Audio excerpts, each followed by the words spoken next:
কি হাওয়া কেমন? রাজ্যের আমাদের বাংলার হাওয়া কেমন? হাওয়া কেমন যদি বলা হয় আবহাওয়া দপ্তরের খবর, তবে কলকাতার হাওয়া এখন মন্দমন্তর হাওয়া বইছে।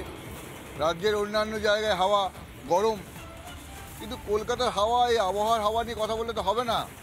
হাওয়া বেশ গরম কলকাতায়। আপনারা নিশ্চয়ই শুনেছেন, কেননা রিপাবলিক বাংলা আজ বাংলার প্রত্যেক প্রান্তে দেখা যায় এবং প্রত্যেকে শোনে, দেখে এবং প্রত্যেকের নিজস্ব মতামত যে গড়ে ওঠে, সেখানে রিপাবলিক বাংলার কথাবার্তা আলোচনা সব জায়গায় ছড়িয়ে যায়। আর এটাতেই ভয় শুরু হয়েছে যারা শাসক, যারা শোষণ করতে চায়। যাদবপুরের ঘটনায় আমরা খোলাখুলি দেখিয়ে দিয়েছি কি ঘটনা ঘটছে। এত বড় একটা ইউনিভার্সিটি, বিশ্ববিদ্যালয়, সেই বিশ্ববিদ্যালয়ে কি হচ্ছে।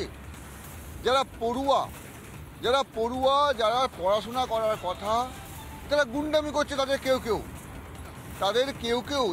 কারো সঙ্গে মাওবাদীদের যোগাযোগ আছে বলে অভিযোগ আছে, তো এমনিতে হয় না। এবং এই যে সুকুমার মতি পড়ুয়ারা হঠাৎ করে এমনিটা হয়ে গেল কেন? নিশ্চয়ই কেউ করেছে। যারা ছাত্রছাত্রীদের ভুল বোঝাচ্ছে, ছাত্রছাত্রীদের থেকে লাভ তুলতে চাইছে, তারা আবার বিভিন্ন রকম কথোপকথন বাইরে বলা শুরু করেছে।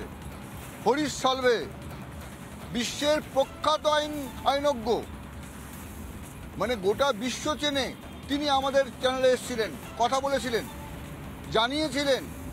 বলেছিলেন সংবাদপত্রের বাক স্বাধীনতায় আটকানোর চেষ্টা করা হচ্ছে।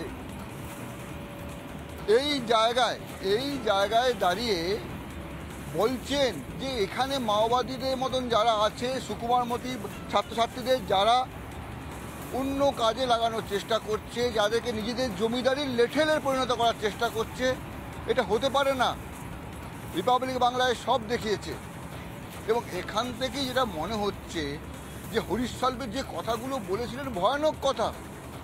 যাদবপুর বিশ্ববিদ্যালয়ের মতো বিশ্ববিদ্যালয় যে জায়গায় দাঁড়িয়ে আছে, সেই জায়গায় এটা চলতে পারে না।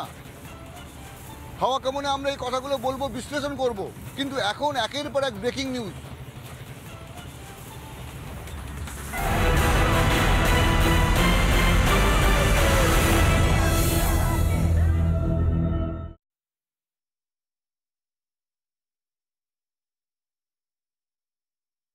নানা ধরনের কন্টেন্ট দেখার জন্য লাইক করুন, শেয়ার করুন আমাদের ফেসবুক পেজ, সাবস্ক্রাইব করুন আমাদের ইউটিউব চ্যানেল।